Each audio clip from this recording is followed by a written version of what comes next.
Di Malaysia akan mengalami hujan dan juga ribut petir khususnya di sebelah waktu petang. Jadi dinasihatkan kepada anda khususnya kepada mereka yang ingin ke jelajah aspirasi keluarga Malaysia yang bermula hari ini di Kelantan untuk bersiap siaga bawalah payung.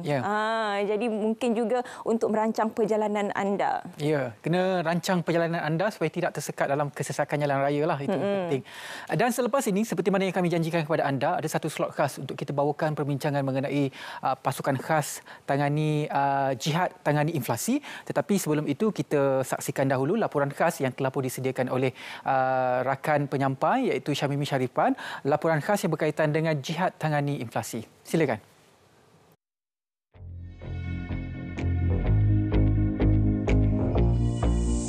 Sejak pasukan khas jihad tangani inflasi ditubuhkan Jun lalu, beberapa kemajuan terbesar telah dicapai. Antaranya menstabilkan harga ayam dan mempermudah proses pembayaran subsidi. Terbaru, industri minyak masak sawit juga telah bersetuju membuat pelarasan bagi menurunkan harga secara berperingkat. Perkara itu turut diakui pakar ekonomi yang mengikuti rapat perkembangan semasa pasukan berkenaan.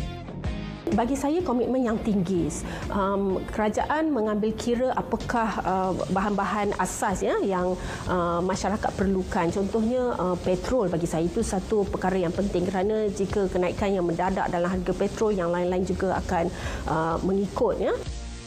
Objektif majlis ataupun jawatan kuasa jihad ini adalah untuk menstabilkan harga di pasaran dan menyiagakan kita rakyat Malaysia untuk bagaimana untuk kita menangani inflasi.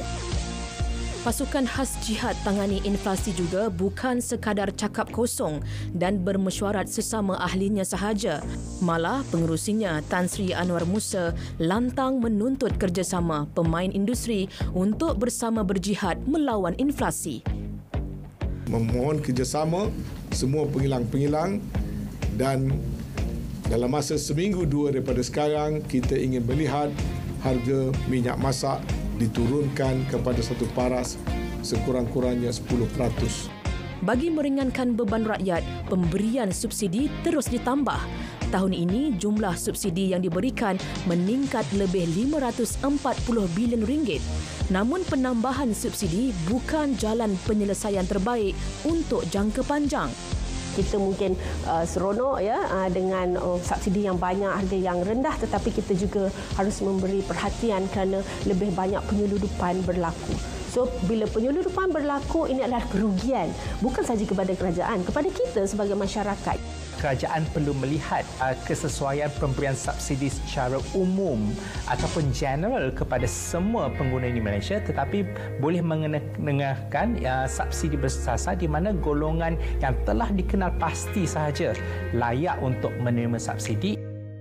Kebimbangan mengenai barangan bersubsidi di seluduk keluar diimbangi dengan operasi penguatkuasaan. PDRM dan ATM turut memberikan bantuan.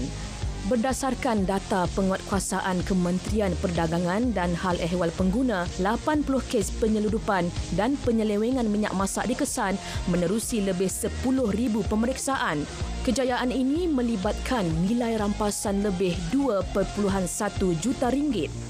Secara keseluruhannya, negara yang mempunyai kebergantungan yang lebih besar terhadap tenaga akan mengalami proses peningkatan inflasi tahun ini. Bahkan peningkatan harga komoditi juga telah mempercepatkan pertumbuhan inflasi.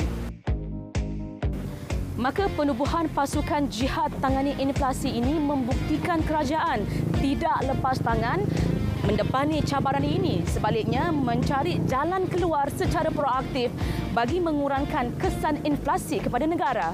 Syamimi Sharifan, RTM.